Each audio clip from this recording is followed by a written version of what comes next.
What if I told you that you don't need more information? You're not missing anything. You already know enough, and you have for a while. See, when we started this journey, we realized at a certain point that we didn't know enough. And so we set on this grand hero's journey to obtain that secret hidden knowledge that was going to help us build the life that we want, to build ourselves into the version that we want to be.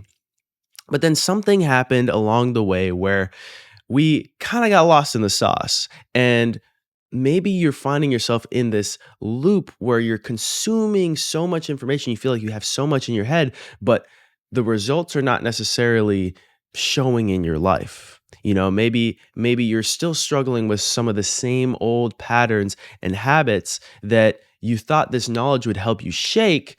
And you have the information in your head of how you can solve these problems in your life, but for some reason it feels sticky. It feels like there's something in the way, there's something blocking you. So if that's the experience that you're having, this video is going to be absolutely perfect for you, because what I'm going to do is I'm going to break down exactly what's going on here so that you can begin to release that block and start to experience flow again in your life, where this information that you've built up over the years is just not bad information. You can actually use it, and you don't get caught in this trap of seeking more, seeking more, seeking more, and you start to actually produce the life that you want to live. Welcome to the channel. My name is Isaiah Coley, and I help people finally start participating in their lives by learning to upgrade their minds. See, you actually know enough, more than enough, and you have for a while. But the reason you might not be seeing that is because of something called the ego. The ego is that little voice in your head that wants to try and convince you that you're not good enough, that things are not playing out for you in your favor, that your reality is constantly full of problems that you just can't figure out how to solve. See, we've spent a lot of our lives living in our head with this ego, to the point we've become such close roommates that sometimes we don't really differentiate ourselves from the ego. And we really feel like that's us. I'm not good enough. I don't have enough information. I can't figure it out. But what's really important to understand is that you are not actually that little voice in your head. You are not actually limited to what that little voice is saying to you. See, the ego is purely a survival tool. It's not inherently a bad thing. It's a tool that the mind developed early on so that it could interact with the world and categorize things and information so that you could live here, right? You need to understand how things work and how things interact with each other in order to participate in all of this madness that's going on. But what happens is, a lot of the times, the way that the ego learns to interpret reality gets distorted based off of the trauma that we experience. If a parent is repeatedly telling the child that there's something wrong with them because they can't figure something out, then that might get internalized as a feeling of I'm not good enough, which then can play out as many, many thoughts and programs in that person's life later on that seem to limit them. They start to hold themselves back in certain areas in life, or get confused in certain areas in life because they're holding on to this inaccurate picture of themselves and the world. But the ego's job is simply to help you survive in a world that you're still coping to understand. And it learned that what you've done in the past has kept you alive. And so it keeps you doing the same things, even if it's not necessarily what you want to be doing or how you want to be living. It doesn't know any better. It thinks that everything you've done up to this point is what kept you alive. So if it's the bad habits or it's the good habits, it doesn't really matter. It thinks that all is what's keeping you alive. So it's going to try and maintain that. Now, one of the ego's tendencies is it wants power and it wants control, which is why when we start to realize that we can gain knowledge in order to gain control of our reality, it kind of becomes an ego trip. And so the ego gets into this mode of constantly seeking and craving information to fill this hole within itself that feels not good enough. The problem with living through your ego and trying to do things in reality through your ego is you're very limited with how you can actually use the information that you've gained up to this point, because the ego is limited by its programming. If you believe that money is scarce and it's hard to make, you can have all the knowledge in your head of how to make money and how to start a business and all that, and you still won't do it because this limitation that you've imposed on yourself, that money is scarce and hard to make, is emotionally blocking you from taking the correct steps. You can't even see the correct steps because you're viewing the world through your ego. That's essentially the limitation of the ego, is it can't really see outside of itself. But here's the beautiful thing. You are not actually the ego, and you have access to something called intuition.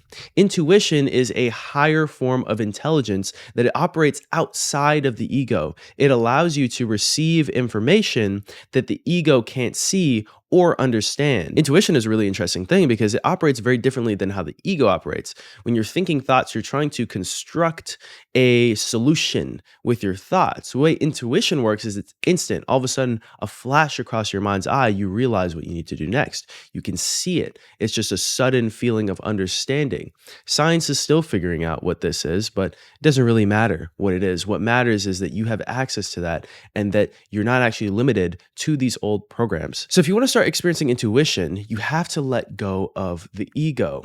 You can almost think of it as like you're an archaeologist and the ego is all the sand that's covering the bones. In order to get to the intuition, which is the bones, you have to push all the sand out the way so that you can have a clear image of what the intuition is trying to say to you. It was there, you just couldn't see it. When you do what I'm about to teach you, what you're going to notice is that the thoughts that the ego is spitting out to you, you're going to start to feel more and more separated from them. You're going to start to look at them from a distance almost and start to recognize that you're not actually those thoughts. You're going to start to feel more peace within yourself, even as these thoughts are happening. And then eventually the thoughts are just going to fade away. And then what's going to be left is clarity. It's going to be that true inner voice that speaks truth, that speaks positivity, that speaks what you actually need to do in your life. It's your intuition. You probably heard it a million times before, but I don't care. Meditation. And maybe your ideas of meditation have steered you away from it or made you stop meditating. A lot of people get into meditation and they think it's this force-based thing where you're trying to force away your thoughts, or maybe you're just sitting there and you're just bored and you're like, what is the point of this? I'm going to break down meditation in a way that's super simple to understand so that you can get excited about it, because it's a really, really, really profound thing. And the benefits that you will see in your life if you can actually start implementing a meditation practice are going to be astronomical. I can't even verbally convey to you how powerful a meditation practice is. Okay, so what you want to do is you want to just find a comfortable spot to sit down, and you want to focus on your breath. The sensation, the physical sensation of the air coming in and going out your nose. And you want to get as close to that sensation as possible. What you're going to notice is thoughts are going to try and flood your mind. They're going to try and get in the way. And all the practice is of meditation is noticing when the thoughts are going crazy and just going back to the breath. And that's the practice, is going back to the breath. It's not fighting the thoughts. You don't need to fight the thoughts. You just go back to the breath, go back to the breath. And over time, as you get better at this, the thoughts are going to have less and less control over you. Because right now they might feel like they're really, really strong. They might feel like they're interjecting into your experience. There's nothing you can do about them. You'll get to a point where all of a sudden you can just watch them floating by like clouds.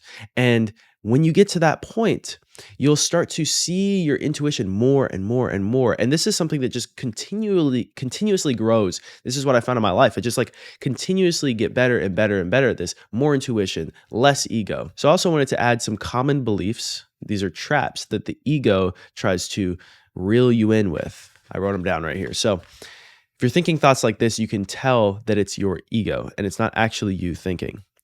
If I could just find that one missing piece. Nobody has the answers. There are no more good ideas. This isn't working. I can't figure this out. I'm confused. Everyone is trying to scam me. There's too much information. I'll never sort it. I'm just not studying enough. I'm just not trying hard enough. I don't know what to do. I'm so lost. Why is it so hard? Most of the stuff out there is BS anyways. These are thoughts that the ego will put in your mind. And if you're not careful, you might actually end up identifying with them and feeling like that's a reality. And maybe you've been identifying with thoughts like that for a really long time. So maybe all you remember is that being true. But accessing your intuition and seeing the truth in reality, which is there are possibilities. You do know enough. Things are never as dire as they seem to be. You can start accessing that side of reality as you start to let go of thoughts like that, and you will start to see more clearly. If you want one on one coaching, I am offering a free 30-minute session. You can grab that in the link in the description. I will speak to you guys soon. I love you all. Take care.